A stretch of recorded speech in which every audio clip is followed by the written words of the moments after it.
Hello, hello, hello. How are we doing?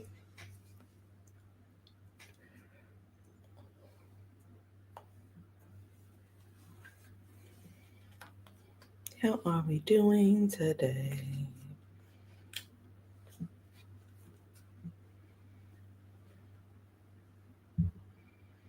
Hello, hello, hello. How are we doing today? Good, I hope. Oh, good, I hope. Well, fancy meeting you here as well. Hi, hi, hi, hi, hi. How is everyone? How are you doing today? Jay, how are you? How are ya? I have some new emotes to show you guys.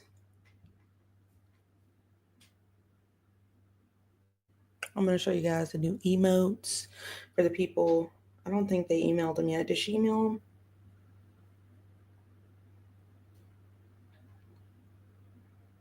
No. What the hell?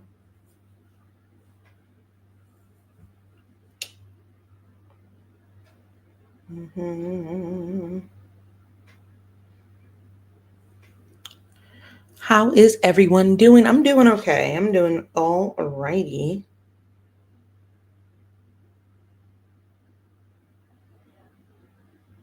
I'm doing all right.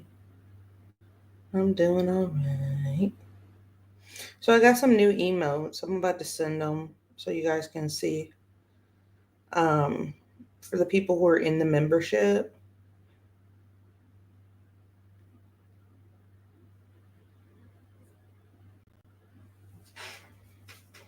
I'm doing all right. I'm doing all right. I'm doing all right. Okay, you can see me. All right, perfecto. Perfecto, perfecto.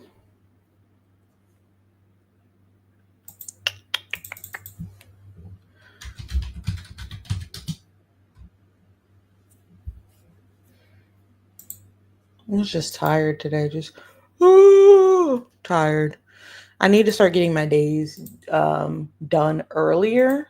So get my days started earlier so I can be ready to go to bed earlier. You know what I mean?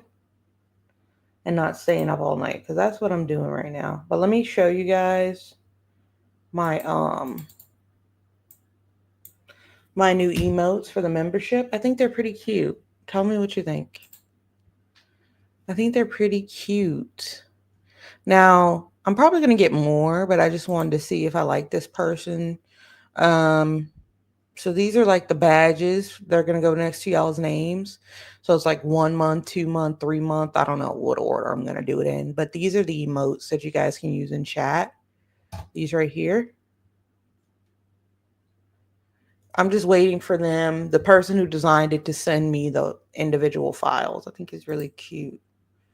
I think it's really cute. Hi, SL. They are cute, aren't they?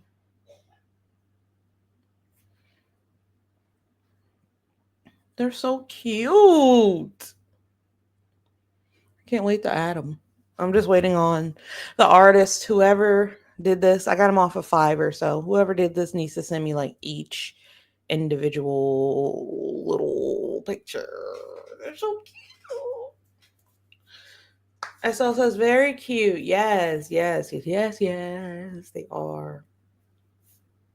Today is January 15th, 2015. How has everyone's day been? I hope it's been a good day. I hope it's been a good day. I hope it's been a good day. A good day. I can make these on Canva. You need to teach me because I tried. Let me tell you, I make my thumbnails on Canva. I tried to make the little thingies on Canva and they just didn't look right. They didn't look right to me. They're so cute. So very cute. You can teach me how? I would love it. I would love it. I have a Discord, yes. I have a Discord. I do. I do. I do. I do. I'm going to make a Discord for all of the members as well. like Discord. Oh goodness, oh goodness. Oh, I was just sneeze, but I didn't. I have a Discord, but I don't have like a Discord group. I have a Discord account. I don't have my own Discord groupie group. All right, here we go.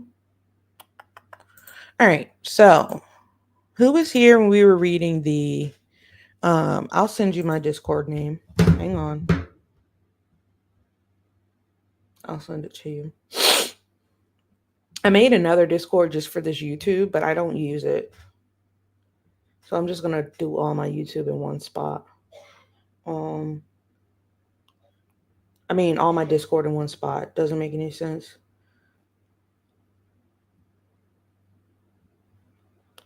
Hang on. How do I? Okay.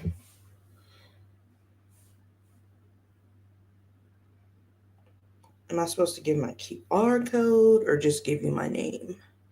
My name on there is XXLINZ. That's my name on Discord. That's what is showing me on Discord. It's right here.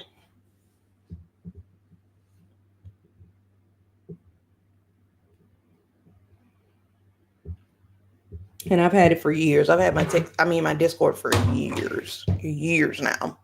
Hi, Kimberly. How are ya? How are ya? How are ya?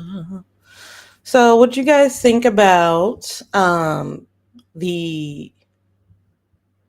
Oh, you've been listening to more of the book. It's moving. Yeah, most definitely. Most definitely, right? I kind of skimmed over it, the chapters and everything. I didn't get too into reading more. But there's like 49, 50 chapters. You can find me on Facebook, Instagram, TikTok, anywhere. Anywhere. Okay, awesome. You sent me a friend request. Let's see. Awesome. Oh wow. Like totally freaked me out. I mean right on. Oh wait, who's that? I don't know who that is. Is that you? Are you in my spam? Oh my god, I have so many in my spam. I didn't know that. Oh. Oh, wait. What's your name? Please give me your name. No, don't give me your name. Never mind. Because I sure don't see you in here. I don't see you.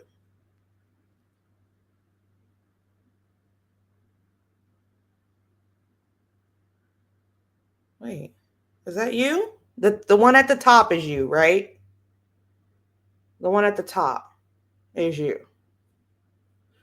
Okay. I think I added you. I don't know. Try to send me a message. Try to send me a message. If you try to send me a message, maybe that'll work out. Because I have so many people in my spam, it's crazy. Like from 30 plus days ago,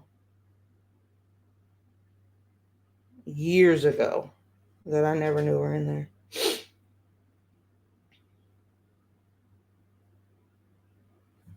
Just send me a message because I don't see it. I honestly don't see you. Notifications. Oh. So your name is beep, beep, beep, beep. Sorry. I was about to blurt it out. I got you. Gotcha. Sorry. I almost said it. But yeah, Discord got that going. We were talking about how I got some emotes done. How cute. How cute. Right?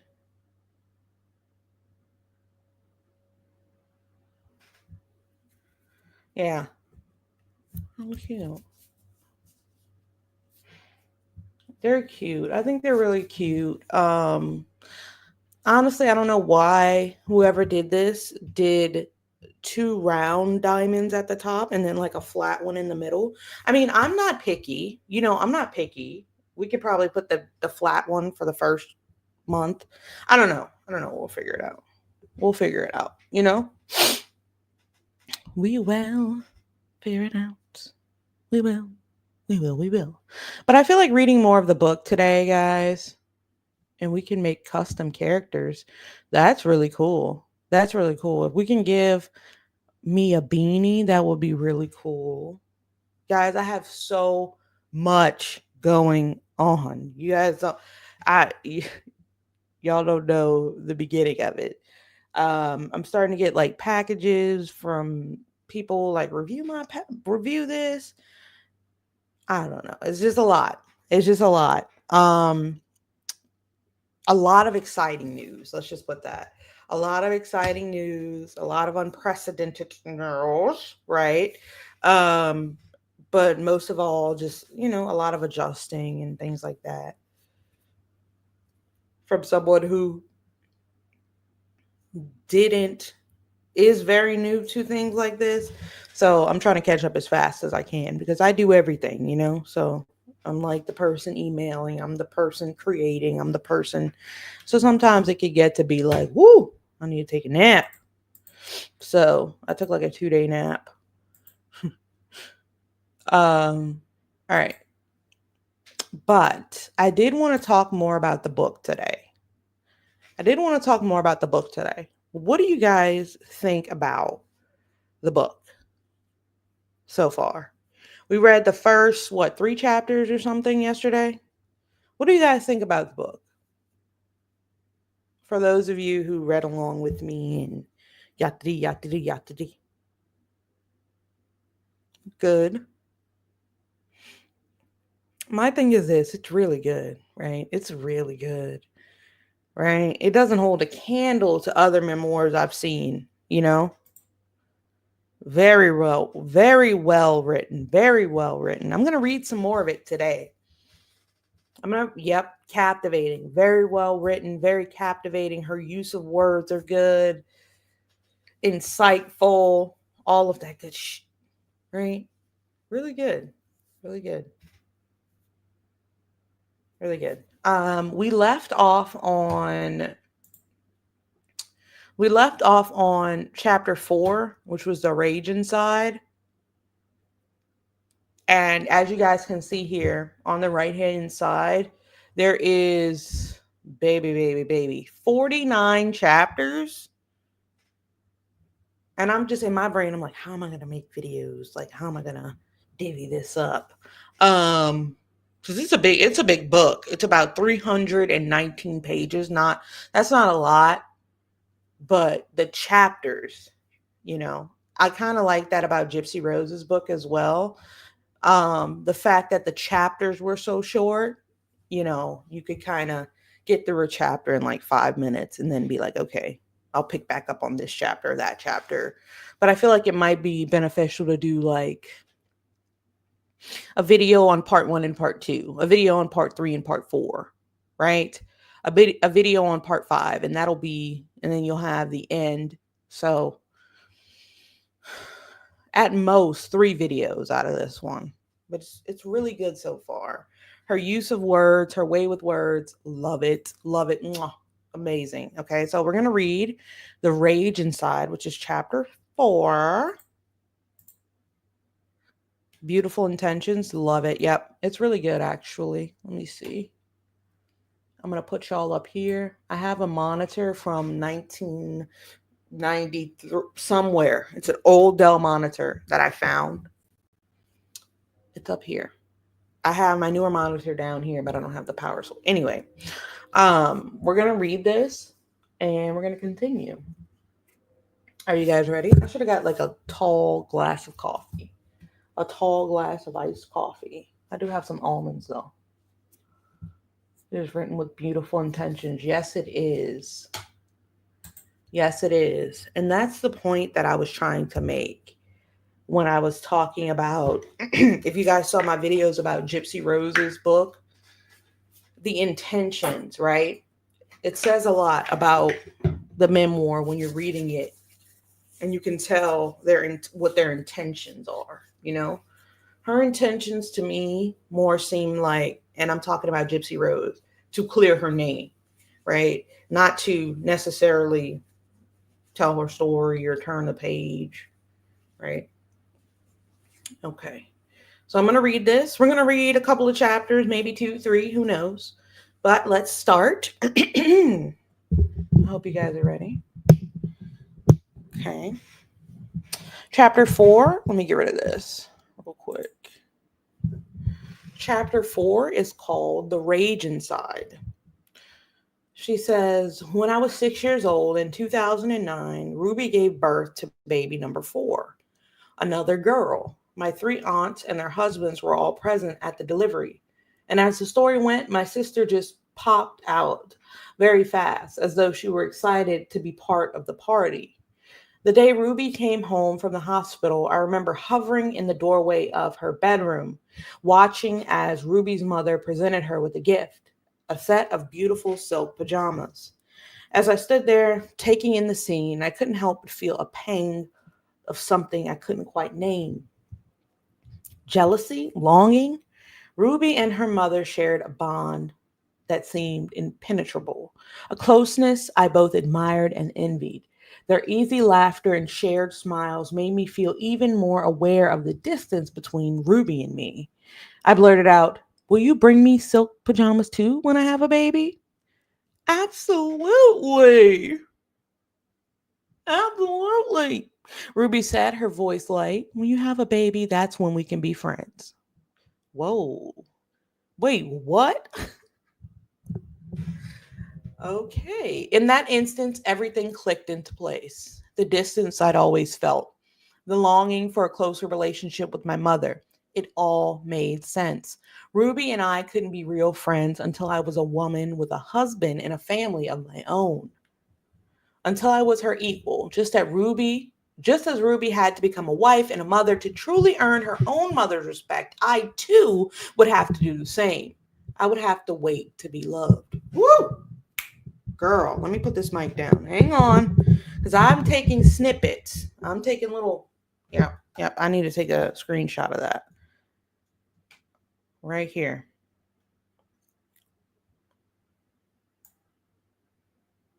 Right here. That's nice. That's a good one.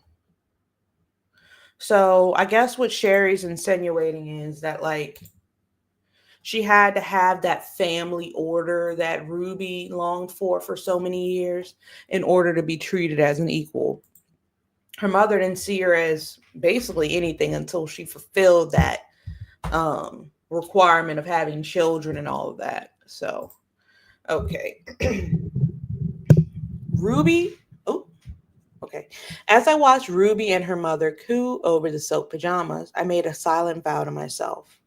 One day I will have a baby of my own. One day I will receive my own set of pajamas. And on that day, finally, Ruby and I will be friends. Ruby started trying for her next baby immediately, even though it was obvious the stress of the constant pregnancies was getting to her. There were days her eyes would narrow to slits, her lips pressed into a thin, bloodless line as she observed the chaos of the house filling up with tiny humans. She'd survey our home with the cold calculation of a general assessing a battlefield, deciding how to impose order. Her weapon of choice? Her voice, sometimes her hands. Whoever was nearest bore the brunt of her frustration. A toppled vase, a stray toy, a glass bearing the faintest smudge all became excuses for her assaults. As soon as her children could toddle, Ruby enlisted us as her pint-sized cleaning crew. Ruby's philosophy was simple. Everyone contributes, everyone stays busy. Idle hands were the devil's playground, after all. One of her favorite tactics was the cleaning blitz. She'd gather us all with a glint in her eye and announce, all right, troops, I'm setting the timer for 1 hour. We're going to clean this house from top to bottom. Ready, set, go. We'd all scatter, a whirlwind of dusting, scrubbing, and tidying. It was chaotic, exhausting, and weirdly exhilarating. I didn't mind being mommy's little helper, taking charge of my siblings to assist in our increasingly demanding domestic life. Money was very tight, but Kevin's career as a geotechnical engineer was on the rise. He was genuinely fascinated by plate tectonics and earth liquefaction, immersing himself in an academic world where changes happen on a geological timescale.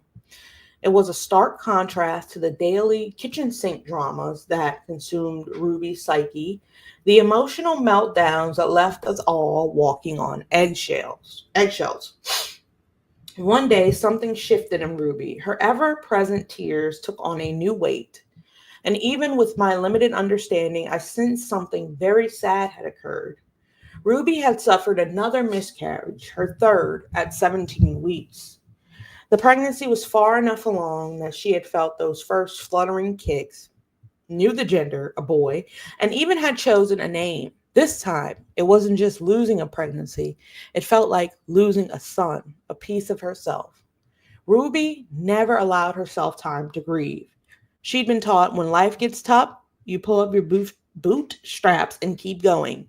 Keep having more babies, keep baking bread, and keep bustling around.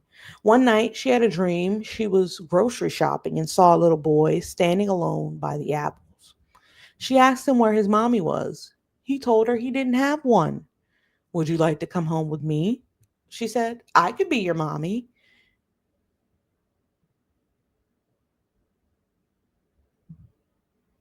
Sorry. He nodded his head, and Ruby put him in the cart on top of the bread and the bananas. A month later, she was pregnant. As soon as Ruby's belly began to swell with her fifth child, a rare, fleeting calm washed over her. Pregnancy, for her, remained the highest calling, a sacred connection to her divine purpose. In those moments of quiet contemplation, when Ruby's hand rested gently on her growing bump, I saw glimpses of her at her most peaceful and fulfilled. How I longed to taste that same sense of purpose, to embark on my own spiritual journey and discover the true meaning of life.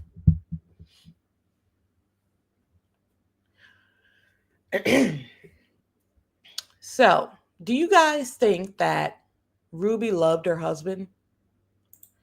Because at this point, I'm thinking Ruby didn't even love her husband. She just needed him to help her fulfill her divine purpose, which was being a mother, being a caregiver.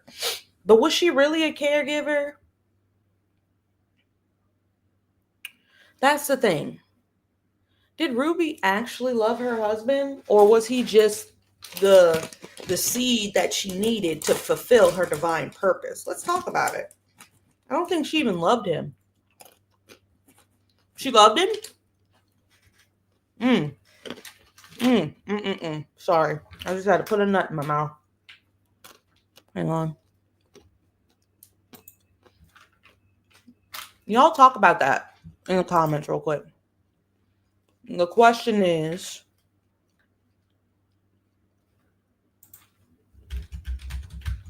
did Ruby love her husband? Or did he help her fulfill her dream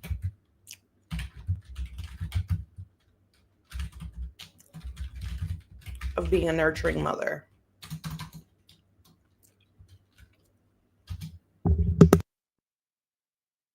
Yes, you get homework. You get homework in my class.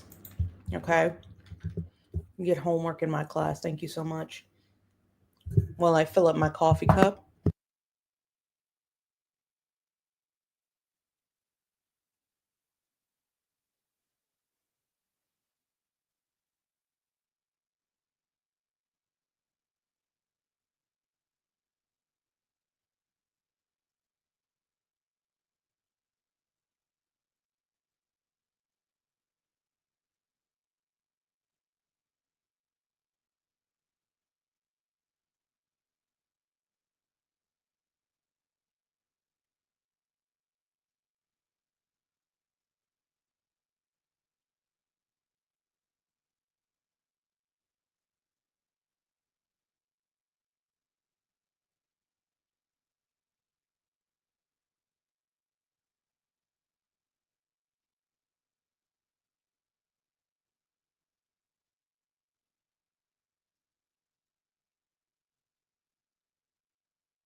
Okay, so Lisa said anyone capable of that abuse does not know how to love. SL says she was raised Mormon but took her name off the records. She has a twisted sense of love. Kimberly says she was so narcissistic that she doubts that she actually knew how. Wow. You learn to love with conditions if it makes sense. Okay. All right. All right.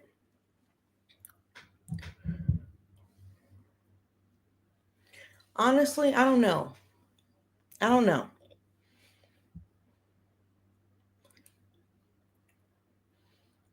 I feel like I feel like she loved him because that's what it was expected of her. It was expected of her to love him. And it was expected of her to procreate. It was all of that was expected.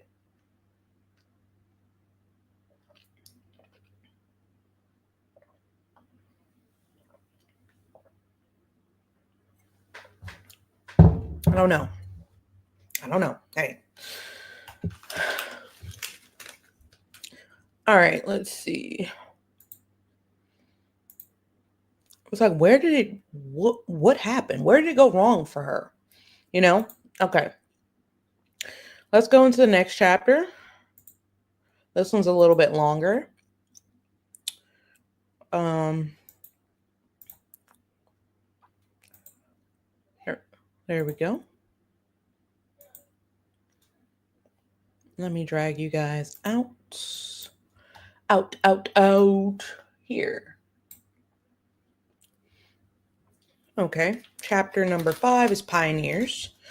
When I was 8 years old, we moved into our first detached family home. Finally, a swing set in the yard. I spent countless hours on those swings, pumping my legs and imagining I could touch the sky. Ruby, in her enthusiasm for a fresh start, immediately set about painting the walls and doors various shades of yellow, her favorite color. Mommy, I once asked, why does everything have to be so bright? The garish hue was overwhelming, making every room feel loud and chaotic. She just beamed at me, clearly proud of her handiwork. It's cheerful. Don't you feel happy looking at it? I didn't have the heart to tell her that it mostly made me feel like I was trapped inside a giant banana. Our house was in Springfield, a flat, sprawling settlement of around 10,000 people, founded in 1850 by LDS pioneers. Springfield is nestled at the foot of the Wasatch Mountains. Those mountains mark the edge of the world to me for the longest time. If you're after fine dining and high culture, you might be disappointed by Springville's offerings. We have a Walmart, a neighborhood grocery store, a couple Taco Bells, and an IHOP. That's about it. For more interesting entertainment options, people make the 15-minute drive to Provo or Spanish Fork. Springville doesn't have its own temple, so many residents drive to the Provo temple to worship. It used to look like a wedding cake spaceship, an oval with a spire that resembled a UFO. But they've since added a more conventional red brick building. For the classic white LDS temple experience, it's about an hour and a half drive north to the awe-inspiring Salt Lake Temple in Salt Lake City, its tallest central eastern spire, crowned by the golden statue of the angel Moroni. SL says Wasatch. Okay. A temple looks like a castle. Okay. I think I've seen one before. I feel like I've seen one before. I don't know if I told you guys yesterday, but some Mormons invited me to temple. Yeah, like while I was taking a bath, and they were like, "Hey, remember when we called you?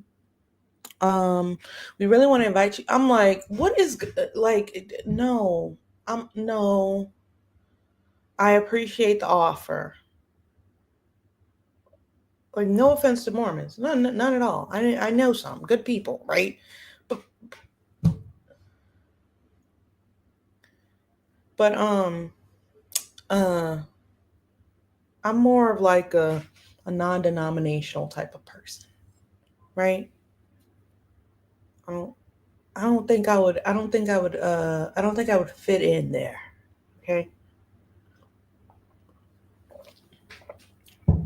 Anyway, I remember how the nerves fluttered in my stomach as I stepped into the baptismal front, the water lapping at my ankles through the lace of my white jumpsuit. I was 8 years old and about to officially take my first significant steps into my LDS faith through baptism. As I was submerged beneath the surface, I felt a rush of peace. I was safe now, protected by God and my faith, no matter what else happened around me. For what were Ruby's tantrums and tirades compared to the eternal truths of gospel? Whoa. Baptism felt like safety, security, and warmth. Okay. Okay. And I clung to that feeling like a lifeline, writing in my journal how being baptized felt like a warm waffle had been laid on top of me. I can relate to the feeling of baptism being like a cleansing feeling, right? So she says that um a rush of peace. I can kind of relate there. She says she was safe now. I guess she was saying safe from her own mother. She says, "For what were Ruby's tantrums and tirades compared to the eternal truths of the gospel?" Wow. Okay. Wow. Okay. All right. Around this time, Ruby felt I was old enough to have the talk about the birds and the bees. The front porch of our new home was a setting, and I don't remember exactly what prompted the discussion. Maybe I had asked an innocent question about babies, but I do recall struggling to process this new and frankly disturbing information. I asked Ruby how long it had to stay in for a girl to get pregnant. Her vague answer, some arbitrary number, only added to my bewilderment. In my young mind, I imagined couples setting timers, treating the act with the same clinical detachment as baking a cake. Plug it in for 30 seconds, and voila, a baby is on the way. My worldview shifted dramatically as suddenly every adult I saw became a participant in this bizarre ritual. Sure, sure. Yeah, I feel like I can relate to her a little bit here because as a child I felt the same way, right? Like you start looking around at adults like what? Like you that's oh, right? Okay. Our neighbor taking out his garbage had done this strange act. When our When our bishop drove by with his kids, I was mortified, right? Yes. Oh my gosh, my bishop too. The idea that these respectable adults, pillars of our community, engaged in such an act was almost too much to bear. I was left with a sense of disgust and confusion, viewing beep as a weird, slightly gross thing that adults obviously did out of duty to God rather than desire. Well, I didn't honestly, I don't know if it was mostly it was just like for me, I thought that's where babies came from, right? Right. I don't think my mom put a lot of emphasis on the religious aspect. Okay. In my family, it's a tradition to mark a child's baptism with the gift of their first set of scriptures. Mine was bound in rich leather. My tradition was to go to Denny's and get a full stack of pancakes after I got baptized. But, mine was bound in rich leather, my name embossed in gold on the cover. Though the language within those pages often eluded me, I spent hours poring over each verse, highlighting favorite passages in a rainbow of colors. As soon as I began to learn about the story of Joseph Smith, okay, important name there, the prophet and founder of our church, my fascination with my religion spilled over into obsession. I loved this swashbuckling character who dared to challenge the religious establishment of his day. Back in the 1830s, I was captivated by the stories of his treasure hunting adventures transformed into holy quests, how his trances and visions gave rise to a whole new religion. Most little girls are into Disney, dolls, and cartoons. I like those things too.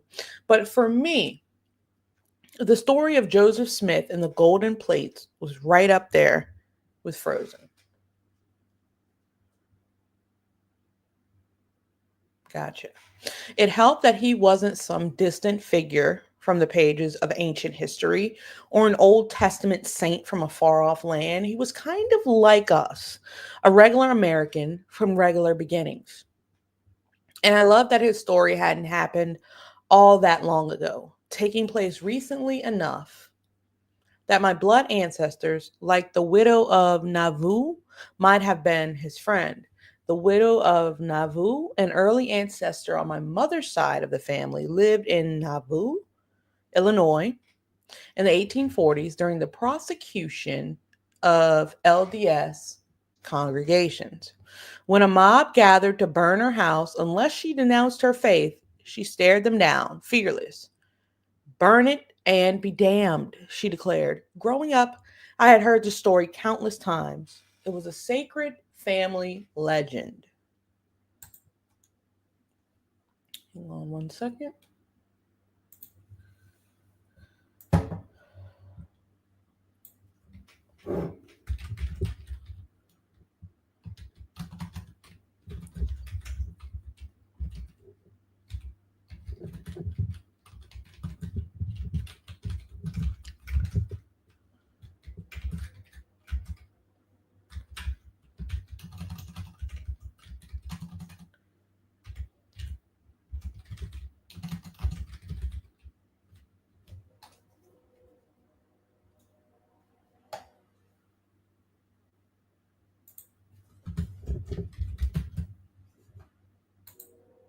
One second. I'm just changing the title around a little bit. All right. Let me put myself here just in case I want to put you guys as comments. It will still let me put the comments and y'all be able to see. There we go. Okay. Perfect. I just want to make sure I could do it. Perfect. Okay. Some days I'd look out the window and daydream, imagining the widow of Nauvoo walking this very same terrain as she journeyed west to start anew. She could feel the grit underfoot, the sun on her back, as she dreamed of a future where she could finally be free from the horrors of her past.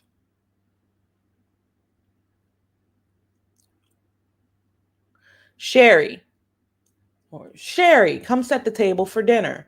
Oh, I hated it when Ruby interrupted my spiritual reveries to make me do chores. As I arranged the plates and napkins and practiced precision, my mind lingered on thoughts of the widow, standing tall before a crowd of skeptics, her eyes blazing with the fire of conviction. In my mind's eye, I was right there beside her. Sometimes those moments felt more real to me than anything in the world around me. No, no, the forks go on the left. How many times do I have to tell you? Ruby tutted disapprovingly, my youngest brother, still a baby, resting on her hip. Kevin's eyes flickered to mine with a sympathetic glimmer.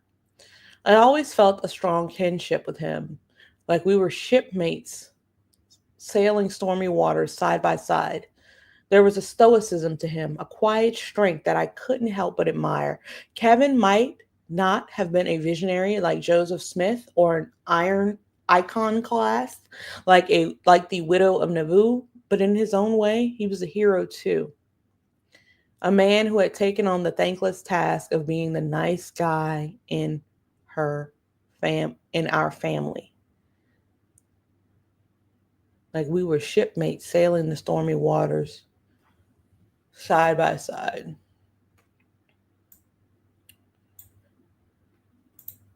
As my mother fussed over dessert, cursing under her breath, I sat on my father's lap, full of questions as always.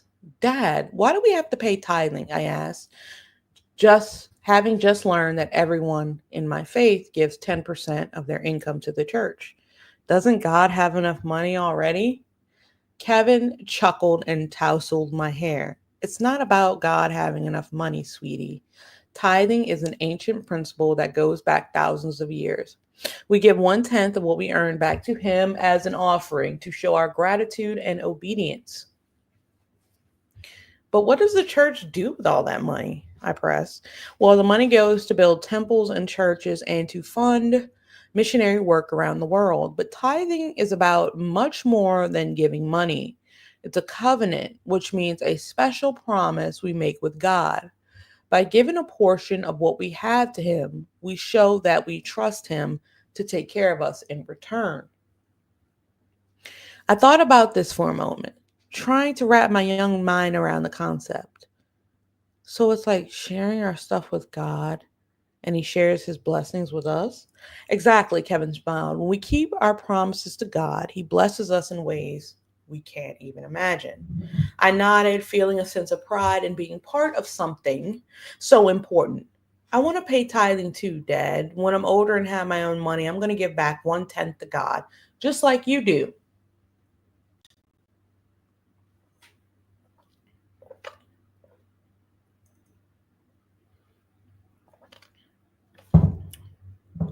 Ruby, who had been listening quietly, chimed in. That's right, Sherry. A woman's first duty is to her woman and oh, I'm sorry. I'm looking down because a guy from I apologize, guys. The Fiverr person just messaged me back. I apologize. And Apple just took $10 for what? I have no earthly idea. Like, what is going on? Okay. I want to pay tithing too, Dad. When I'm older and have my own money, I'm going to give back 1/10 to God, just like you do. Ruby, who had been listening quietly, chimed in. That's right, Sherry. A woman's first duty is to her husband and family, but if she makes money on top of that, God is especially happy when she pays her tithing. It shows that she's putting God first, even in her financial affairs. I looked up at my mother, surprised and pleased by her approval. It felt good to know that there were so many ways a girl could be a faithful servant of the Lord, not just by being a dutiful wife and mother, but by contributing financially to the church as well. Do you wish you could make lots of money to give it to God? I asked Ruby, my eyes wide with curiosity. Ruby rolled her eyes. Sure, if you kids weren't so much work. Do you know how exhausting it is being your mom?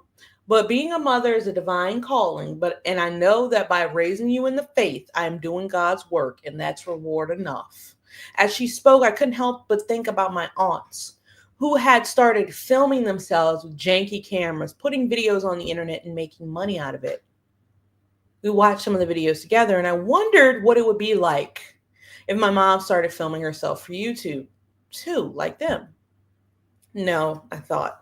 She probably wouldn't want people to see how angry she is all the time.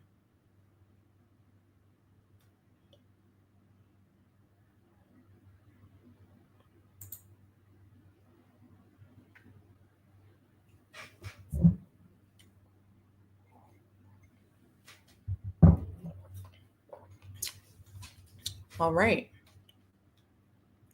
Yeah, we got to keep going. We got to keep going because what? Okay. SL says, I hope she leaves the church soon. Wrongly invested. Um, I have no earthly idea. I know the church that I up in, which was Southern Baptist, they also asked for 10%. That's the one I grew up in, right? They asked for 10% of, so say your paycheck is $1,000 a week, they want 100 a week, right?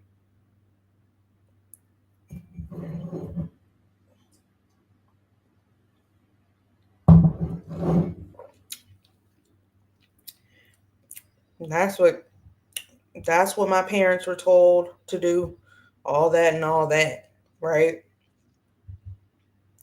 So I always felt, honestly, I always felt good giving to the church. But like me and um, my grandpa kind of instilled to me like you can give what you want to give, you know? It's you don't have to give a certain amount. And I think that's the biggest thing that people have an issue with is how people say you must give a certain amount. So I honestly don't know. That's how everybody feels different. Some people cannot go without tithing, like they must do exactly 10%. And some people, I'm trying to, sorry, y'all. I'm trying to upload the new emojis for y'all. We're going to read Ruby's Rage.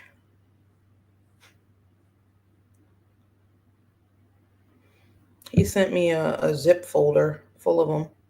Hold on. Oh, okay. That's cute. Wait, what size am I supposed to put up? So, oh, my phone is disgusting. That's freaking gross. Okay. Sorry, guys. My phone, and just ignore it. Just ignore how gross my phone is. But, like, it's just smudges from my fingers. But that looks really cool. I think I'm gonna make that the 3 month one, and we can make this one the 1 month one, and then we can make this one the 3 month one, and we can and do I have somebody from the membership in here right now? Is somebody in my membership program in here right now? I want you guys to test something out for me, because I honestly can't see shit. I'm not lying. Hold on. I'll put this one as yay.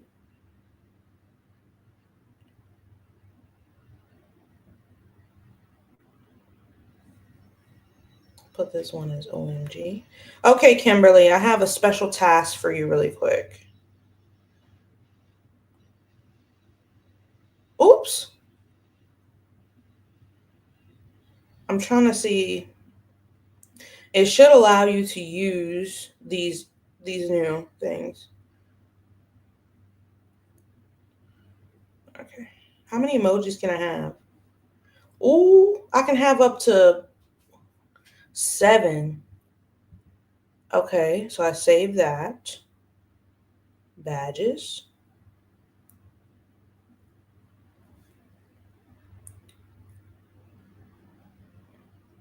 Can you see if you can use the emojis? I'm doing the badges now.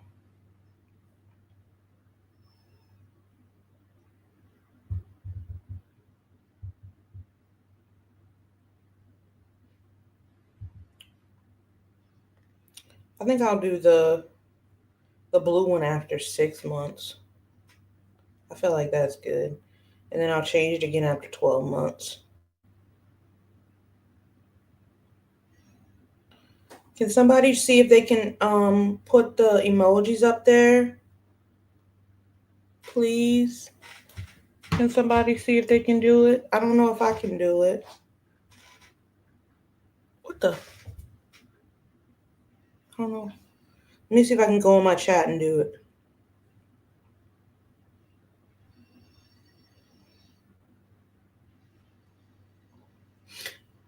It should be the ones under the membership. Hold on. Hold on, let me see.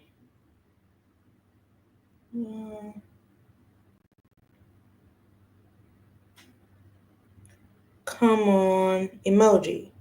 It should say Lindsay Unfiltered. It should say Lindsay Unfiltered. I know you probably can't see it, but there's YouTube ones, and then there's ones that say Lindsay Unfiltered too. I see them. Oh, how cute.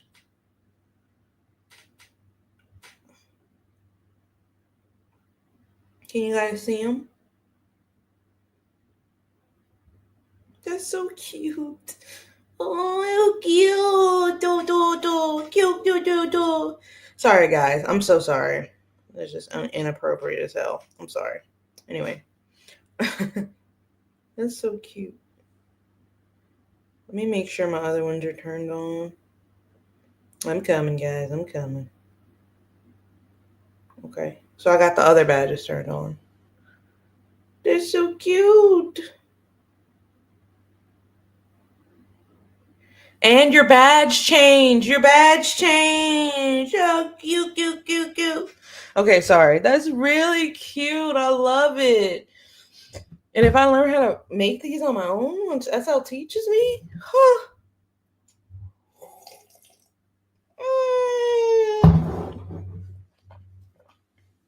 Wow, that's beautiful. That's beautiful. That's beautiful. I love that. I love that. Sorry, I'm just a little bit of a nerd. Anyway, let's get back to Ruby's Rage. Okay. Ruby's, what the? You see this thing? It's just. All right, hang on.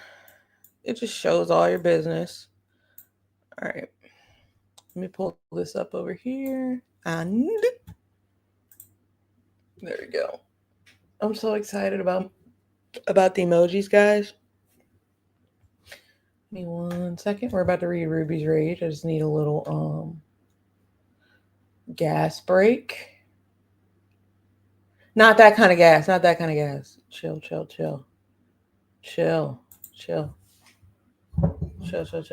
Yay! Yay! You got it. And you see your little diamond next to your name too? That's so cute. And once somebody gets to like 3 months, it's going to change color. The diamond's going to change color as long as you stay in the little membership thingy thing. That's so cute. Oh, the smallest things make me freak out. Even though I've been through this on Twitch, I've had a Twitch account, I've had emojis made before. I have a ton still in there that I could have reused, but it's so cute. So cute. It's cute, isn't it? Anyway.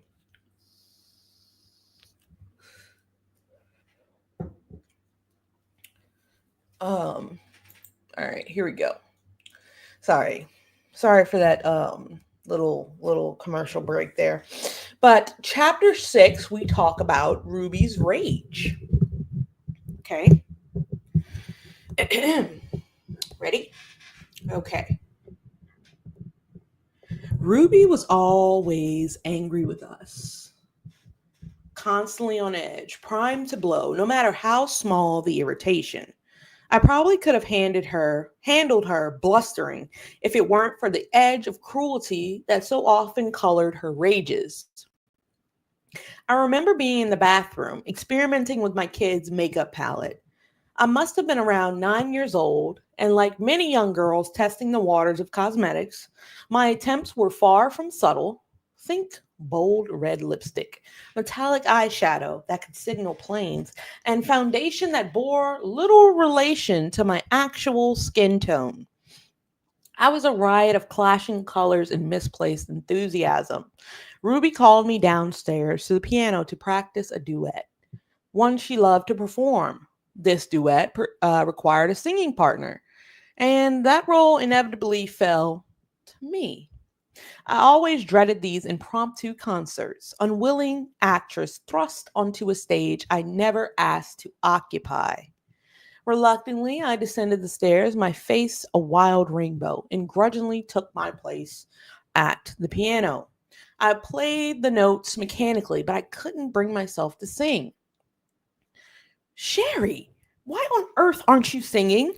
She snapped, her fingers stabbing at the keys. I don't know, Mom. My voice was barely a whisper. Maybe you have so much makeup on your face that you've forgotten how to listen to your mother, she said, her voice dripping with disdain. Perhaps I should smack it all off. Ruby's hand would often find its way to my face, a sharp sting of displeasure delivered with precision. Her slaps were calibrated, never hard enough to leave visible bruises, at least on me, but always sufficient to instill fear. In her twisted logic, she was molding obedience, sculpting compliance with each stinging blow. I also think we were just her punching bag, a way for her to release her anger. She'd always seem calmer once she'd blown off steam on one of us. Wow. Wow. I believe her. Most definitely. I believe her. You describe getting slapped like that? I believe her 100%. Right? Ruby, I gotta save that. Sorry guys. Gotta save that little. One day, I was sitting cross legged on my bedroom floor, engrossed in a book, when I felt a sharp tug at the back of my head, followed by a faint snipping sound. Startled, I whirled around just in time to see Chad, my impish 7-year-old brother, darting past, a pair of scissors clutched in his hand, and a mischievous grin on his face. My hand flew to the back of my head where a small clump of hair was now conspicuously missing. Uh-oh. Chad, I yelled, leaping to my feet and chasing after him. What did you do? But he was gone, his laughter echoing down the hallway as he made his escape. Chad was already showing a tendency for pranking and clowning behavior, as many little boys are wont to do. He seemed to delight in causing mischief and mayhem, and was always looking for new ways to get a rise out of people. I returned to my room, assessing the damage in the mirror. I knew there would be hell to pay. Ruby was obsessed with my long, thick brown hair and had forbidden me from ever cutting or altering it in any way. She always said that one day men would want to marry me just because of my beautiful locks. Suddenly, Ruby stormed in, holding a small clump of my hair. How could you do this to yourself? I didn't. Chad did it when I wasn't looking. Rage crackled around her like electricity. He was just playing a joke. You can't even tell it's gone. See?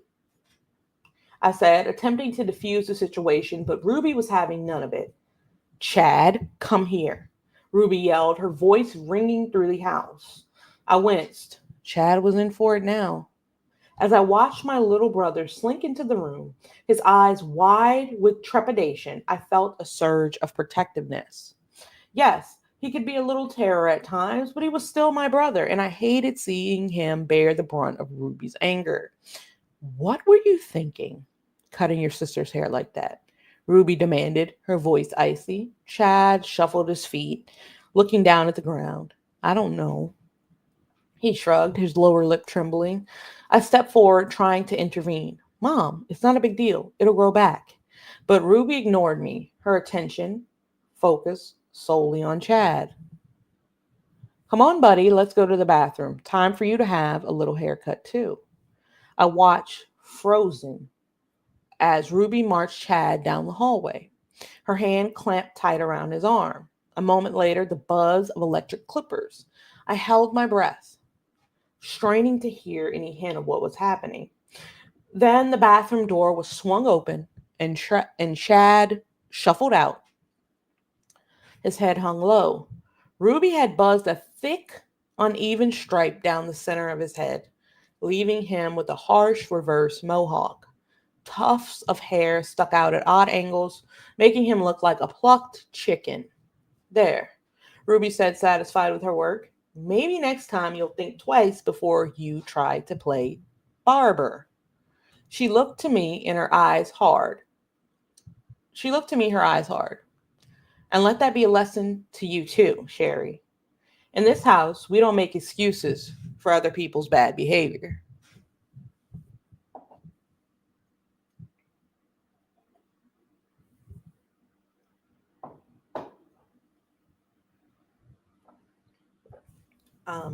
I nodded mutely, my throat too tight to speak. When Ruby went downstairs, I gathered my brother into my arms, stroking his ragged hair. "I'm sorry, Chad," I whispered, feeling a crushing sense of guilt.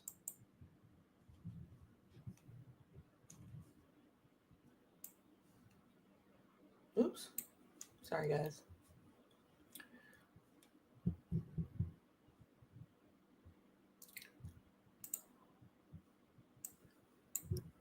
Thoughts? Thoughts on that? Tisk, tisk, tisk. Tisk, tisk, tisk. Tisk, tisk, tisk. Kimberly says, "I'm stunned." Kathleen says, "That was so wrong." Wow.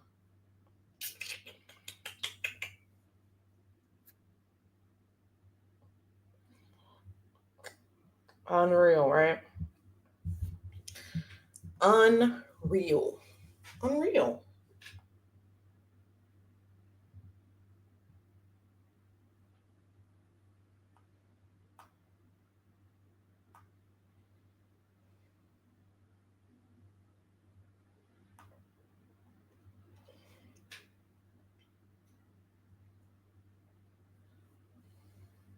I don't know. I honestly don't know, guys. It's good. It's good. It's really good so far. But like, she has what, 5 kids at this point?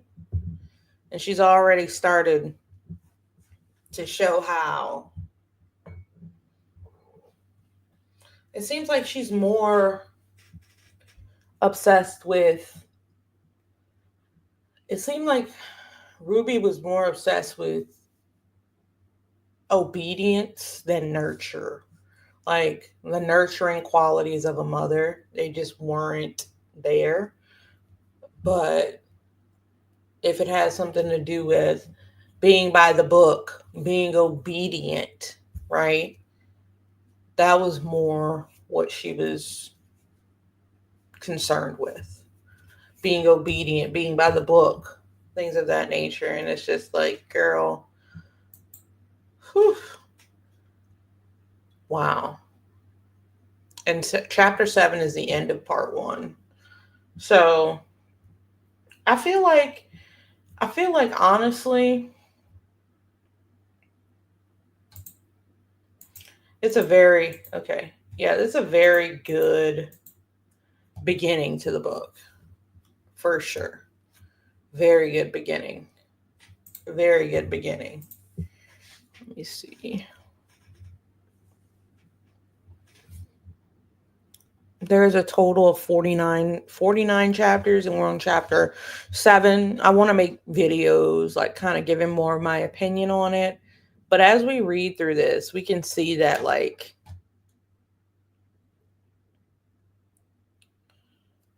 it was like she was hoarding. I don't know how to explain it. Like, she was hoarding children. Like, I don't get it. Like, why were you having so many children if only they were going to be stress for you in the end?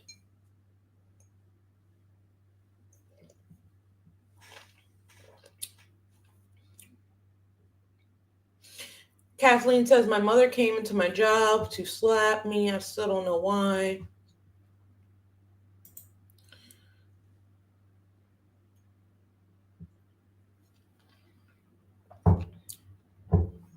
I don't know. I don't know. The thing about it is, like, this is what happened. This is how I ended up talking to the Mormons that I talked to. So I was scrolling on Instagram, and what happened was, it was like they did something very deceptive, kind of. Um, it says, "Do you want a prayer coach or something like that? Do you want somebody to pray with you? Do you want a prayer coach? Do you want somebody, something like that?" All right. So I put my name in, put my number in, whatever. And literally 5 minutes later, I got a call from somebody from the church, uh, Jesus and Latter Day Saints. And I was like, instantly, I was like, I wonder if this has anything to do with the prayer coach. It said nothing about Mormonism on the ad on Instagram. So I was like, ooh, but I didn't want to be rude. So I was just talking to him. And then he was like, can I tell you a story? So he started telling me the story about Joseph Smith. That's how I know who Joseph Smith is. He starts telling me that story. And then he asks if I want to go to their church or if he can come over sometime. I'm like, I'm not. Yeah, yeah. He asked that. He asked that. He's like, what do you know about the Church of Jesus Christ? What do you know about that? And I'm like, you know,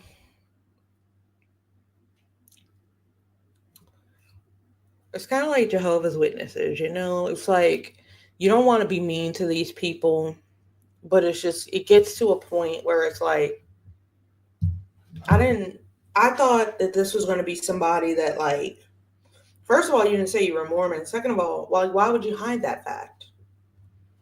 Why would you hide that? And they texted me the other day. I was in the bathtub, whatever, whatever.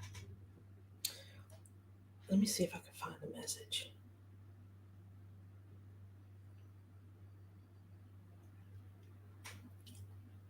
It shocked me. I don't know. I might have deleted it. It was out of the blue. Very out of the blue. I probably deleted it because I was taken aback. Yeah, I think I deleted it. They were like, "Are you ready to come down to the church?" Gave me the address and told me when to come. I'm like, I never said I was coming. Like, how are you going to just push this on me like this? Stop. You know? Right? But I do know, in their defense, I do know some good ones. I know some good Mormons. But I kind of ended the conversation like this. I ended the conversation like, you know, we have different beliefs, right? I have a different belief of, you know, I have different beliefs than you do when it comes to beliefs in how strict you guys are. That's basically what I was saying without saying it. You know, that's what I was saying without saying it. I was saying that, I feel that God still loves you, or God will love you if you don't fit this perfect mold of a human. And I feel like your religion pushes that really hard. And that gets a lot of people caught up and stressed out. And I think his response was something to the effect of, but we have to follow certain rules to be in God's good graces, right? And then I was like, okay. And then the conversation ended shortly after that, right? I don't know. I don't know. I mean, Scientologists are worse. Okay, so we can let Mormons and Jehovah's Witnesses do what they do, but I feel like it gets to be too much when you push onto people like that. Like, if people want to join, they're gonna come to you, but you're going out to people out of your demographic. You're going way, way, way off topic for it, right?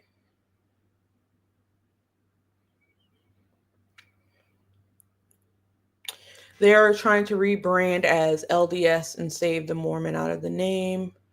I know they're just kids. Those poor boys have such a big ego being told it's their responsibility to share their word door to door. Right. And that's why I can have a little bit of compassion. That's why I can talk without hanging up in their face or whatever. Because honestly, I want to hear what you have to say. Most definitely, honestly, I want to hear what you have to say. I don't want to judge you just by knowing what you are. I want to hear what you have to say, but then after I hear what you have to say and I'm still like, no, thank you, that should be it, right? That should be it. But it's still, you know, those, the Mormons and the Jehovah's Witnesses, they don't take no kindly, right? They're going to still push, push, push, you know.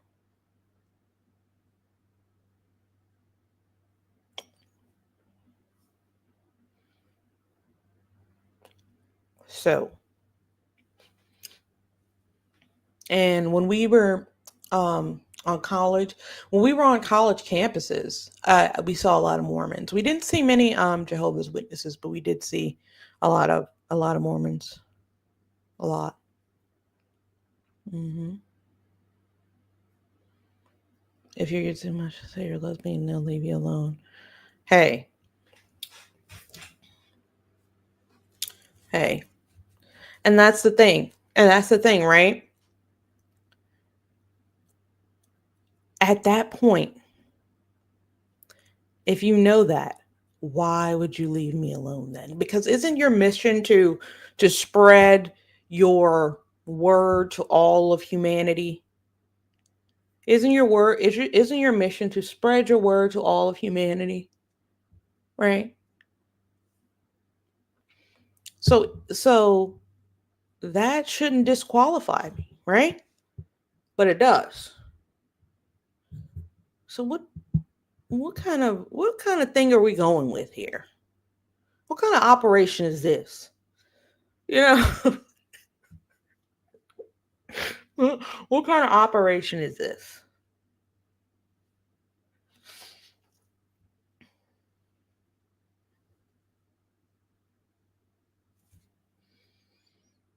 Right? That's basically the point that I was trying to make to them over the phone that day. The the the point that I was trying to make to them over the phone that day is that God loves unconditionally, right? Gay, straight, black, white, Republican, Democrat. That's the phone. That's the that is the point I was trying to make to him over the phone that day. God loves unconditionally. I know there's certain codes of ethics that you go by that don't love unconditionally. So how on earth could you claim to be of God? Right? How? He loves unconditionally. No matter what you've been told, he loves unconditionally. In my eyes, so we're not going to ever see eye to eye on this. If you're telling us to discriminate against this person, that person, this person, or tell them to change, then we're never gonna flow on the same speed. We're never gonna flow on the same speed. And I don't know many black Mormons. Like Kimberly said, how many black Mormons do you know?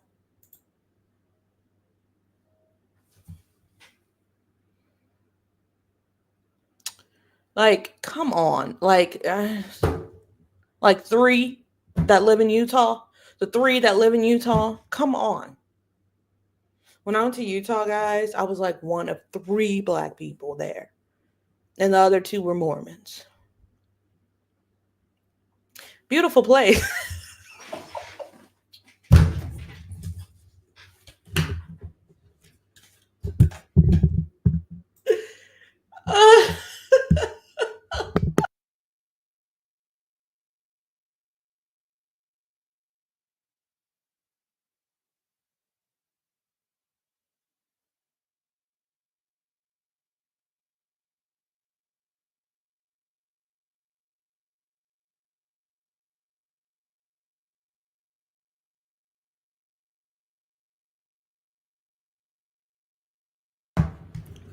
Hey, stop, guys. It's not funny. It's not funny.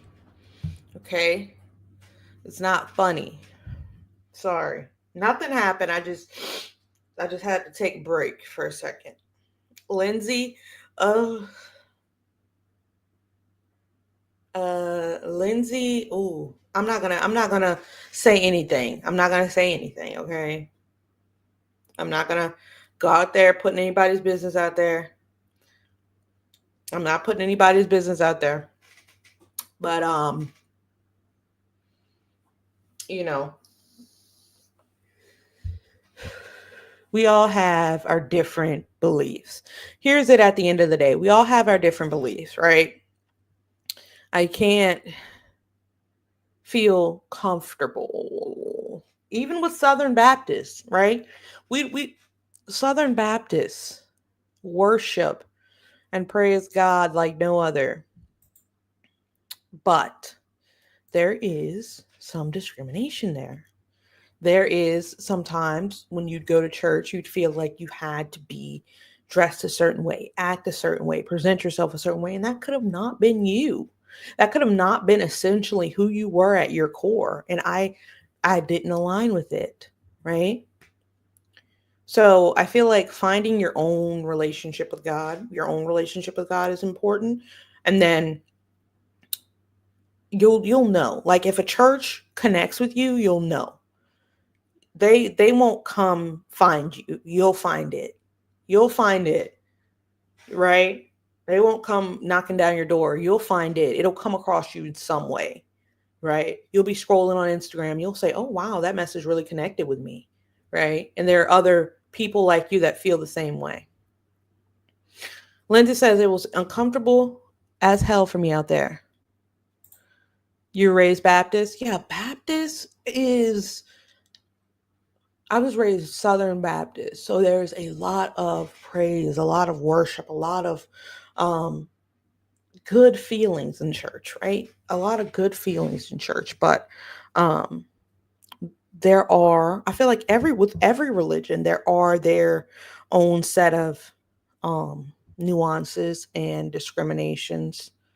You know, that's why I feel like with non-denominational churches, you kind of have a little bit more freedom to express yourself. You don't have to wear a suit and a tie or a dress, or you can just come as you are in that type of way, you know? You can come as you are in that type of way. So,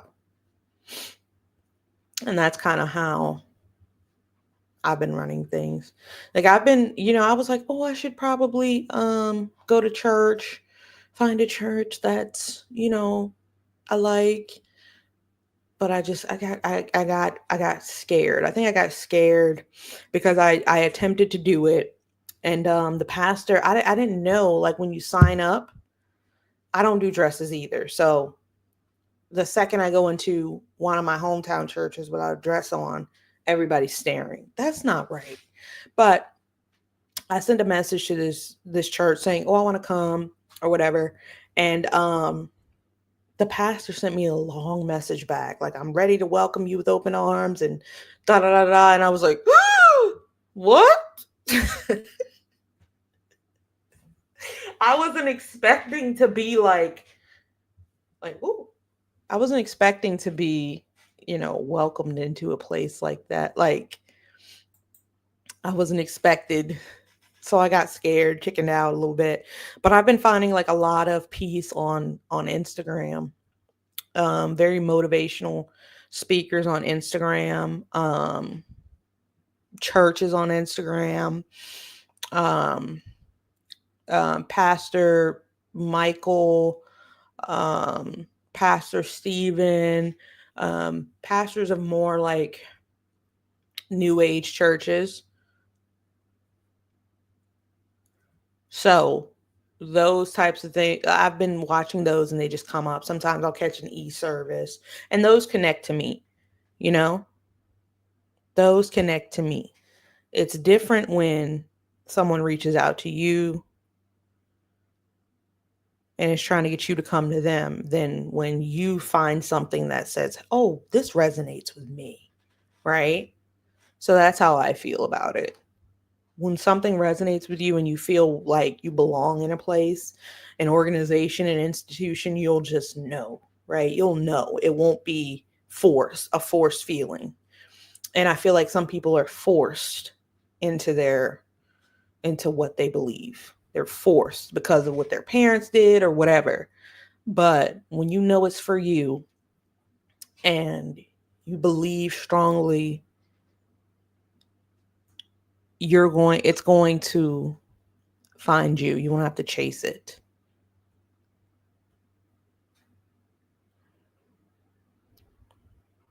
Yeah. Yeah.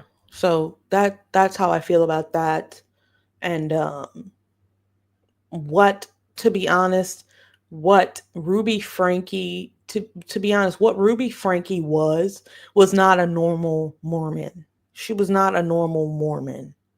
Let's get that straight. She was an extremist. She was a religious extremist that joined a cult, right? So you're not gonna. I find it hard to pass judgment on other people that are Mormons that say, "Oh, they're all like her and abusing their." That's a stretch. That's a stretch for me. She, I feel like she was extreme with it. No, was she not like a religious extremist?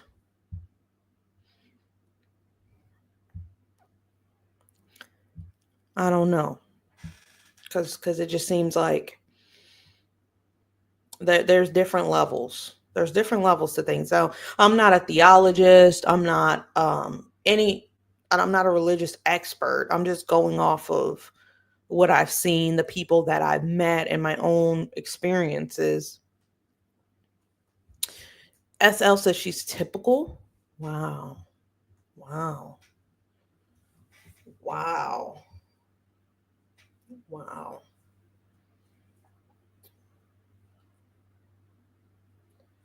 Yeah, those poor kids. Those poor kids, you know. Think about the kids for one. They didn't ask for that.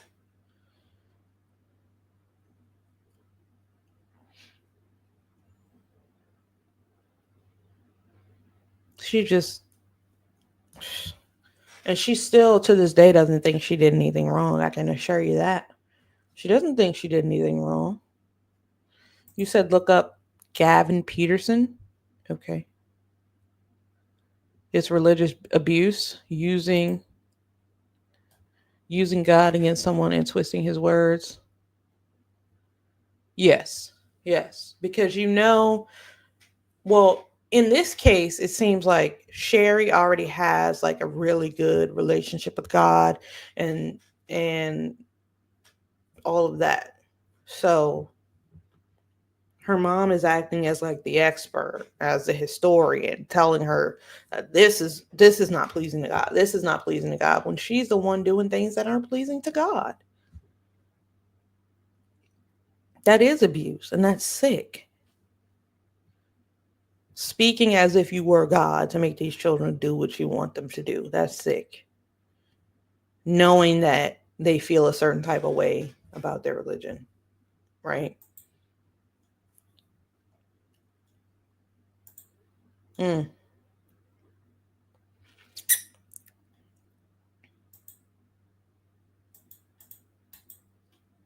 interesting. Very interesting.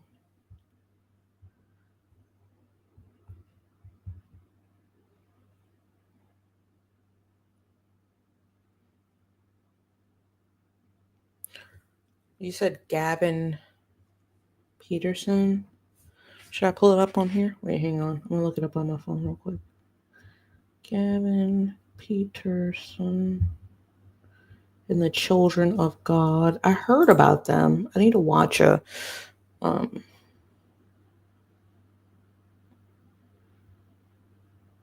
wow.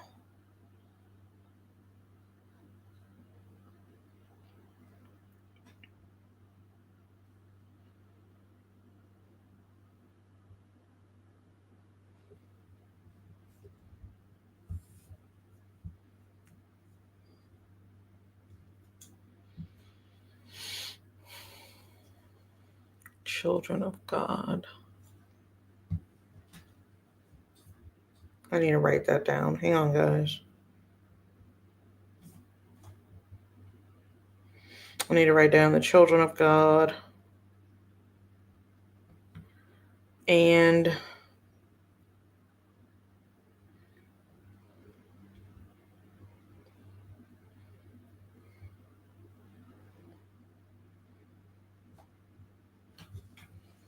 hang on one second.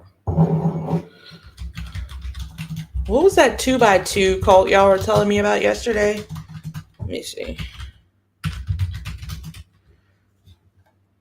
That was on Hulu. So we have Gavin Peterson. He was in Utah as well.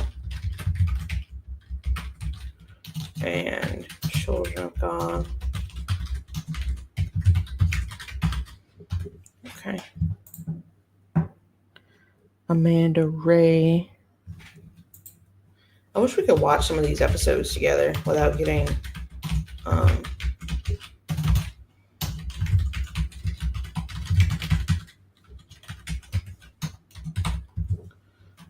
let me look up escaping polygamy because I think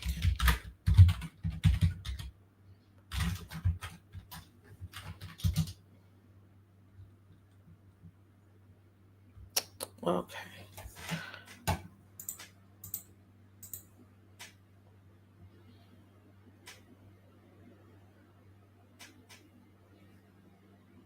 Wow.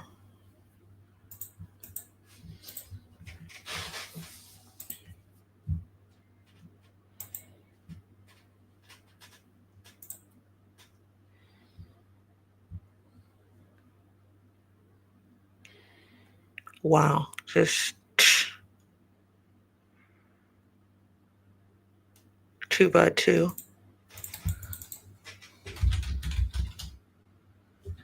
Why did Rubik's Cube pop up?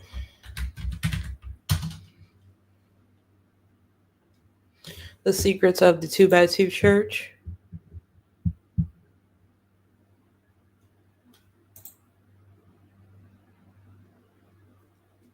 Oh, shit. Oh, yeah, that sounds good. Never heard of them. Impact. I gotta check that out. Got a lot of things to check out. I'm gonna read this next chapter.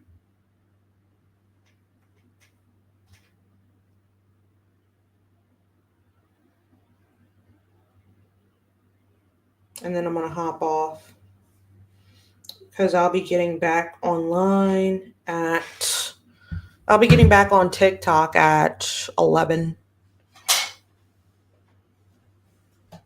All right, here we go. We're gonna read this one, then I'll be hopping off. There's a ton. My goodness. I'm gonna watch one of these tonight for sure, for sure. This book is good though. It's really good, y'all. All right. Excuse me. All right. Let me take a second. Oh my goodness. Stop showing my meat. Make sure you guys like the video. Thank you. Like the video, hit that sub button.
And I'm back. I'm back. Sorry, I muted myself for a second. All right, here we go for chapter 7. Okay. Chapter 7, the title of that is Refuge. I was 11, at the threshold of adolescence, my body and my mind beginning to change in ways I didn't fully understand yet. Meanwhile, Ruby was pregnant with her sixth and final child, another girl, and our already full household was adjusting to the idea of yet another sibling joining our ranks. Our routine was fully established by now. We'd all wake up around 6 or 6:30 when the house came alive with the sound of piano, violin, or harp. Then we'd converge in the kitchen where Ruby would whip up oatmeal or eggs. Sometimes we'd squeeze in some study over breakfast, since evenings were usually busy with everyone's after school activities. Next, we'd pack our own school lunches, a daily exercise in responsibility and self reliance. I remember watching my siblings standing on tiptoes, barely tall enough to reach the counter, carefully assembling sandwiches and selecting fruits. This is how you become a capable adult, Ruby would say. Then we'd head off to class. Ruby never drove us. Getting to school was another daily exercise in independence that she insisted would build character. Because of our ages, we weren't always at the same school, so our commutes varied. Some of us took the bus, a rumbling yellow behemoth that swallowed us up every morning and spat us out again in the afternoon. For me, at that point in my life, it was a walk, about a mile, a distance that seemed to stretch endlessly before me on those bitterly cold Utah mornings. When the wind cut right through my coat, I'd power walk, sometimes breaking into a run, my backpack thumping against my spine. Birthdays were special, though. That's when Ruby would treat us with a ride home from school. The excitement of seeing her in the car, in the pickup line, knowing I wouldn't have to make that long walk home, was better than any wrapped gift. It was a glimpse of the mother I longed for every day, attentive, interested, present. We rarely had friends over at the house. It wasn't that we were explicitly forbidden from having friends into our home, but rather that our houses seemed to repel social gatherings by its very nature. The cramped spaces, the constant presence of siblings, and Ruby's perpetual state of stress created an atmosphere that seemed to naturally discourage visitors. Most of my siblings found a middle ground, forming friendships with neighborhood kids and playing outside. This outdoor socializing seemed safer somehow, less intrusive than bringing outsiders into the complex dynamics of our household. For me, the very idea of inviting friends over felt foreign and uncomfortable. It wasn't that I lacked friends entirely, but rather that the thought of merging my school life with my home life filled me with a sense of dread that I couldn't quite articulate. After school, family dinners were important to us, though they became more challenging to coordinate as we got older. Homework was usually done at the kitchen table in our old house since our bedrooms were too small for desks. There wasn't much time for TV, and a lot of content wasn't deemed appropriate for us to watch. To this day, I often feel out of the loop with certain pop culture references, but I was allowed to watch SpongeBob SquarePants and The Simpsons, both of which I loved, and we did love watching movies together as a family. That became our family's default mode of dealing with tension or seeking comfort. We gather in the living room, the flickering light of the TV casting a soft glow on our faces, and for a couple of hours, we'd feel at peace. Frozen and the Harry Potter films in particular were our favorites. I loved Harry Potter and the Order of the Phoenix, the fifth movie in the series. There was something exotic about the hidden corners of London, the secretive nature of the Order's headquarters. But it was the story of Professor Dolores Umbridge that I enjoyed most. For some reason, the tyrannical, power hungry, condescending, sanctimonious sadist who ultimately faces her comeuppance. Ruby, too, had her favorite Harry Potter moment. The hers came from Harry Potter and the Half Blood Prince, a scene where Dumbledore, challenged about performing restricted magic within Hogwarts, simply responds, "Being me has its privileges." Ruby would quote this line often with a glimmer in her eye. The idea of being above the rules clearly resonated with my mother. It was during this time of awkward adolescence that I developed a new habit, picking at my lips until they bled. This nervous tic seemed to emerge from nowhere, yet quickly became a constant in my daily life.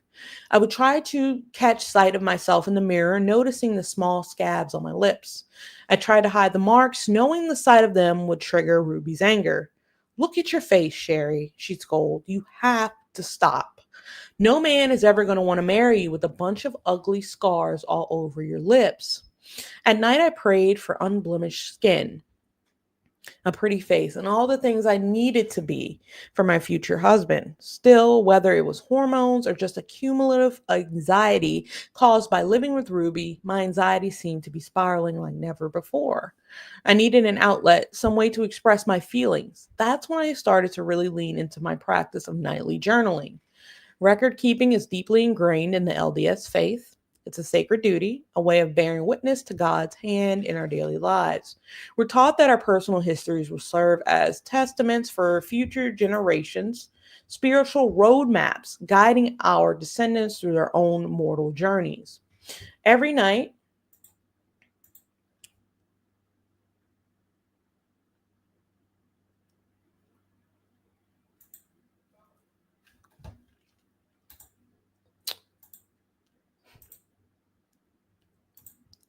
every night, without fail, Ruby would make her round with a reminder. Did you write about what we did today? Don't forget to mention that funny thing your brother said. We all responded to this nightly ritual with varying levels of enthusiasm. I was definitely the most consistent writer among my siblings. In those quiet moments before sleep, hunched over my journal by the dim glow of a reading lamp, I could be me. On the page, I could express my anxieties and frustrations with my parents, ponder the pressures of being a teenager, and wonder about all these new feelings I was having about boys. Journal. Mom and dad pulled me into their room tonight. They said that all of my friend problems in school were my fault. They said I'm not a fun person to be around and no one gets me, which may be true. Then they said it seems like I try on purpose to annoy my family. But the truth is, I don't enjoy being around them. Ruby and Kevin are the ones who annoy me. Say what? Hang on. I want to take a snippet of this.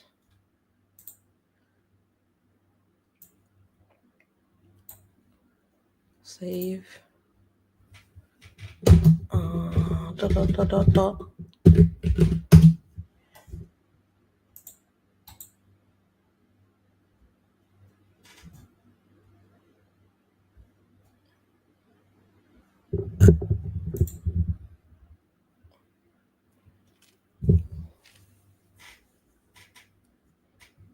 Why am I reading this? Huh. Oh no. I have no idea why I'm reading it. Maybe just for shits and giggles, you know. Oh, okay. Continuing on. I finally got invited to a popular's party. It's super hard to get invited. So I was excited and I thought mom and dad would be pleased because they're always saying I don't have enough friends. Instead, they said I can't go to the party if there are going to be boys there, which means I have to stay home. I'm so mad. Can't they see I'm growing up?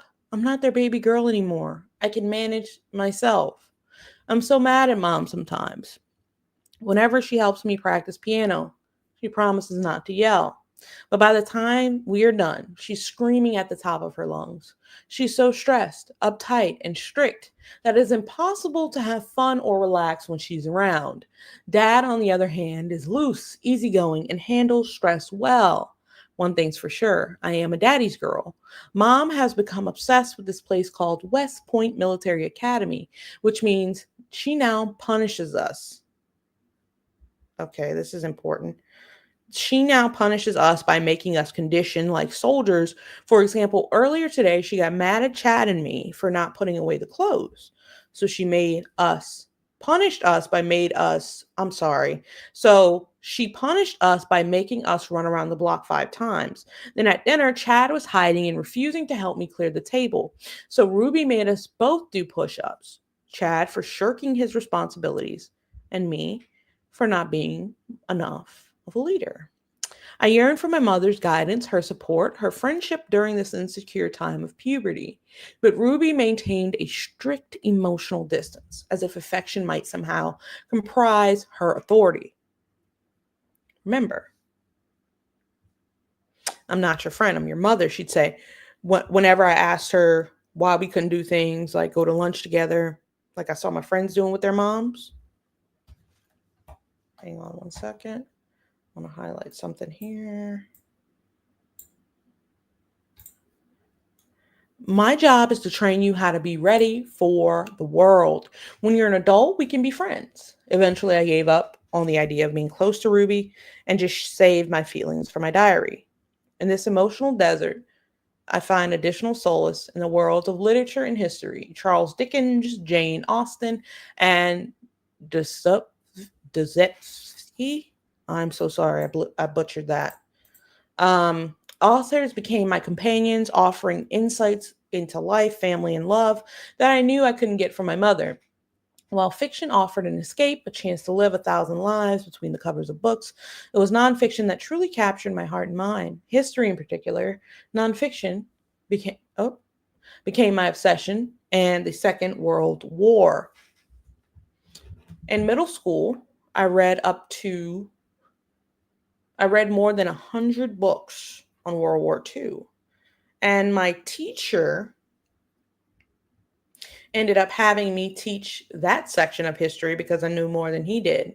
As I delved into stories of courage and resilience during humanity's darkest hours, like Anne Frank's diary,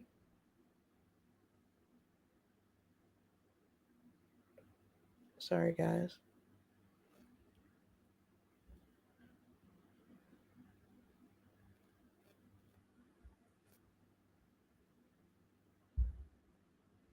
I don't want to block them.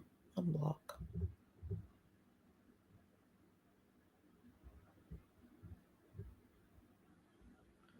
I'll deal with it later. Anyway, um, my own struggles began to shift into perspective. The hardships faced by those who lived through the war, the fear, the loss, the unimaginable choices made my own challenges seem more manageable, if not insignificant. And that was comforting in a way. One day I walked into my history class, clutching my latest library find, a thick, worn volume on the rise and fall of the Third Reich. As I slid into my seat, my friend eyed the book with a mixture of curiosity and disbelief. She wrinkled her nose. Isn't that kind of a heavy topic, Sherry? Yeah, it is heavy, I admitted, running my hand over the book's worn spine. But the Nazi rise in Europe is very important for us to study. Don't you want to know about the suffering and cruelty of the Holocaust, the millions of lives extinguished in the name of iron supremacy? As the words left my mouth, I realized how intense I must have sounded. My friend's expression softened, but I could see the discomfort lingering in her face. Of course, but I don't want to think about it all the time, Sherry. It's sad. I know it's sad, but it's also inspiring. People survived. They resisted. They held on to hope in the darkest of times. I think that's something we can all learn from. So is she comparing her life with her mother as like something under a Nazi rule? I know she's comparing it to something under a military rule, but a Nazi rule? Wow. And that's the end of part one. That's the end of part one. That is the end of part one. Yep. Interesting.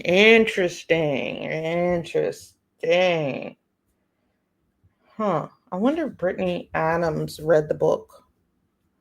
I don't know. Maybe she did. She is super intelligent. Super intelligent. If she was reading books like that, oh yeah. Oh, yeah. Oh, yeah. She's very intelligent. Reading like that. You read the entire book. Wonderful, wonderful, wonderful, wonderful, wonderful. It's really good. Like, I haven't read the entire book, right? But from what I've read so far, right? Let's put it this way. From what I've read so far, it seems to be very good. Very good. Very good. It seems to be something that I'm looking for in a memoir, right? A very good memoir, right? From the beginning, I was kind of hooked. From the very first page, I was like, "Ooh, this is different." I believe every word she's saying. Every single word she's saying, I believe, right? You bought the hard copy and the audiobook? Yeah, see, I was gonna buy the hard copy, but it's kind of hard to buy hard copies when I make videos on them. Like I'm gonna probably do a video recapping the book, like giving a book review recap, offering my analysis. So I want to put in some of the quotes that I found insightful. So I can't really do that with the hardcover. I could, but it would just take more work. Yeah, for sure, for sure. For sure. I was gonna buy the ebook. I mean, I was gonna buy the hard copy, but I was like, because as a reader, I like hard copies of books. I like hard copies. I was gonna buy Gypsy's hard copy. But the thing about it is the reason why I didn't buy her hard copy is for the same reason, because I wanted to make content. And for the what do you call it? The quotes, I wanted it to kind of look, you know, digital. So, yeah. Yeah. So on the lives, reading the chapters, um this is just helping me with my videos, honestly. I was supposed to read some on my own, but I just didn't get around to it. I'm probably gonna read more on my own because I read faster when I'm not reading out loud, right? And when I did Gypsy's book, I was able to take notes. Like I was able to go like chapter one, this is a basis. Chapter two, I can't really do that when I'm reading out loud. Um, Kathleen says, it is very deep, makes you think. I can understand some of what she was going through. Jip book was bad. Yeah. That's basically when we talk about Gypsy's book is just pointing the finger from page one. Gypsy's book is pointing the finger from page one, and Shari's book is explaining the abuse in a way where it's hard to deny it. Gypsy just kind of goes when Gypsy explains the abuse in her book, it's like a one over, right? She put a cow in a jar and tied me to a bed and made me stay out there. There was no emotional buildup, right? With Shari, I think she's just a writer, so it's going to be different for her anyway. But like when she talked about how her mother slapped her, there's emotional buildup, right? That would be hard to fake or lie. So let's see, where did I put it? Right here. You know, when we talk about Gypsy, she's like, my mom would tie me to the bedpost and leave me there or put a dog collar on me or something to that effect, she said in the book. But what were you feeling in that moment? How were you feeling? I didn't feel it. But like when you start when you look at Shari and the way she describes the abuse, it gives you a different type of emotion. Ruby's hand would often find its way to my face, a sharp sting of displeasure delivered with precision. Her slaps were calibrated, never hard enough to leave visible bruises, at least on me, but always sufficient to instill fear. In her twisted logic, she was molding obedience, sculpting compliance with each stinging blow. I also think we were just her punching bag, a way for her to release her anger. She always seemed calmer once she'd blown steam on one of us. So, I feel like you're given more of a look inside of what that abuse was, if it makes sense. I don't know. It's just like, what is it with the cow tongue? I'm still stuck. I'm stuck. She was Catholic. She was practicing voodoo. I'm stuck. Okay. The cycle of abuse. I talked about that in my last video. If you guys checked out my last video, it's about the relationship between Queen Op and Michelle. I talk about the cycle of abuse. You're very, very right about it. The cycle of abuse is a very real thing, right? Okay. So it feels better. It feels more real. And it just, I don't know, the way that she said that Gypsy said that her mom was punching her legs like she was a boxer and Gypsy was meat hanging up in a meat locker.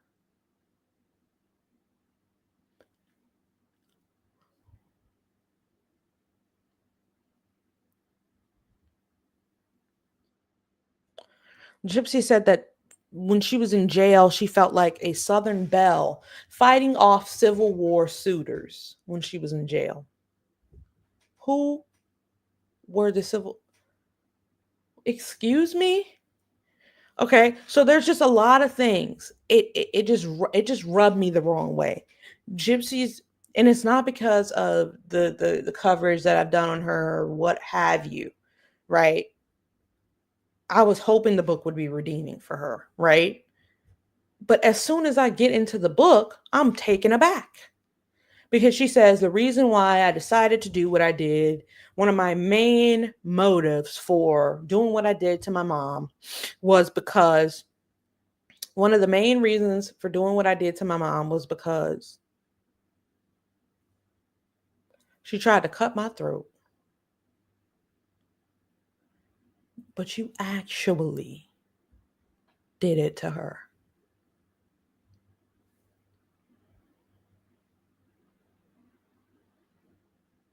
I did not read the first book. I didn't. It was like released or something like that. Her first book when she first got out of jail. I have no idea about that one. I have no idea about that one. Said her mom tried to, and I'm like, are you serious? Because at first I'm like, oh my God, like, wait, I never heard about this. It wasn't her physically trying to do it. She says that her mom was trying to get her larynx operated on because of her squeaky voice. I don't know. To start a book off like that, it says a lot. She started a book off, I feel like, playing the victim card. Right? Shari started the book off playing the let me tell you what happened card from the beginning. Right?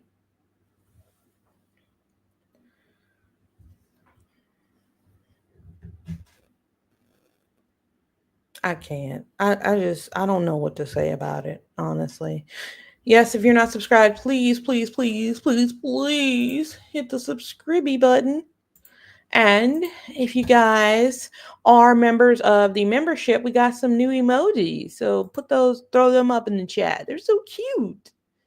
How cute they are. And these are the subscription badges, by the way. These aren't emojis, but these are. But yeah, what the Like, be for real. Can y'all be for real?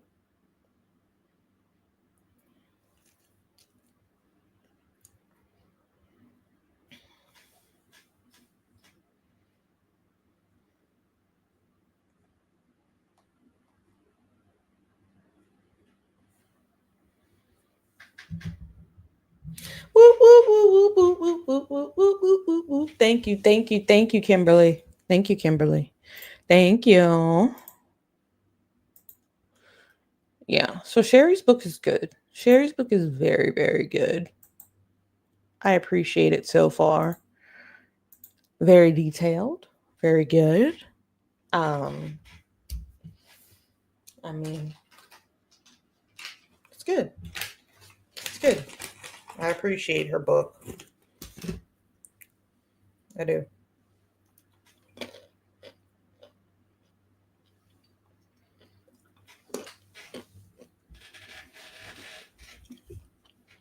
What do you guys think so far about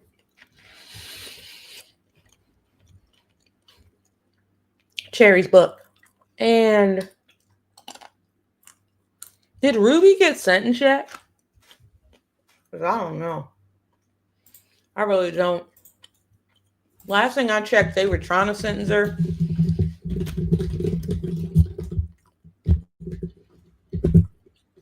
Hang on.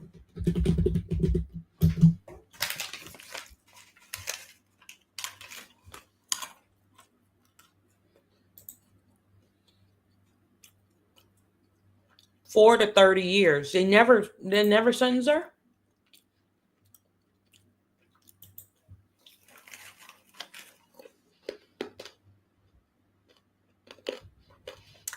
And these women had 319,000 followers. What the hell? Uh-oh.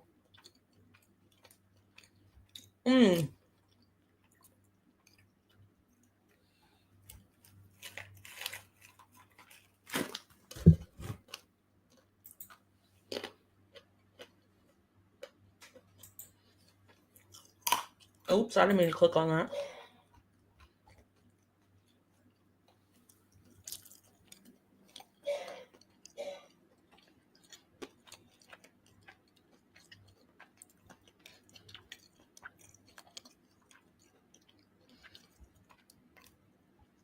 So she was never given a sentence? How is one given 4 to 30 years? I don't get that. I don't get that.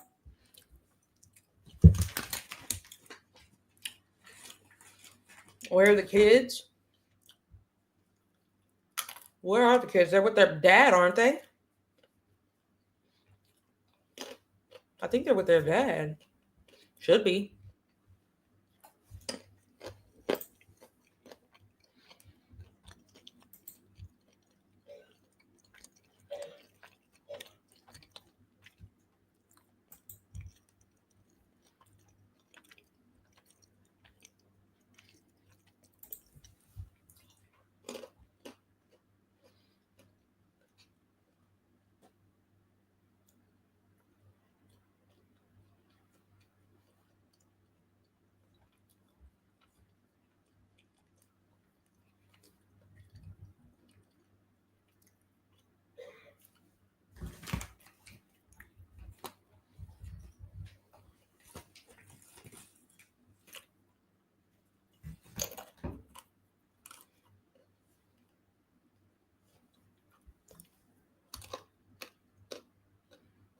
Mm-hmm.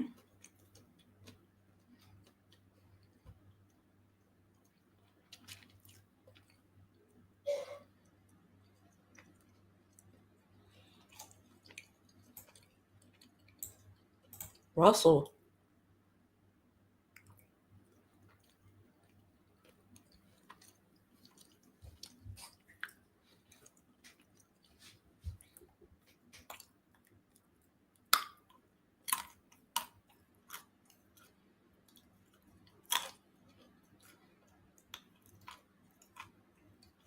The custody case is ongoing. What the hell? I don't know. They're in the custody of DCFS. What? I don't know, y'all. Y'all might know more than me.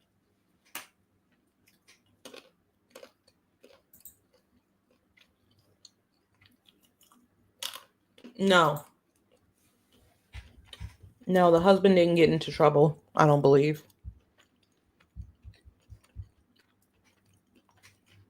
No, ma'am.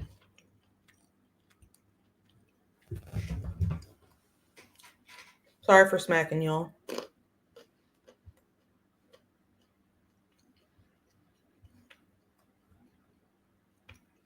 Sorry. I apologize. Sometimes you just gotta get that snack in.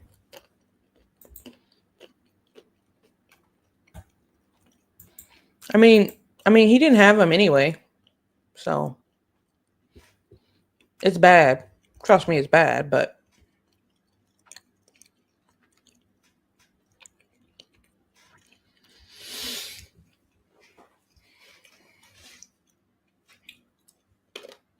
I don't mean to say that to be insensitive. I'm just saying, like, yeah, he wasn't around them. That's the crazy part. Like, how did you allow her to keep? That's another story for another day with the husband.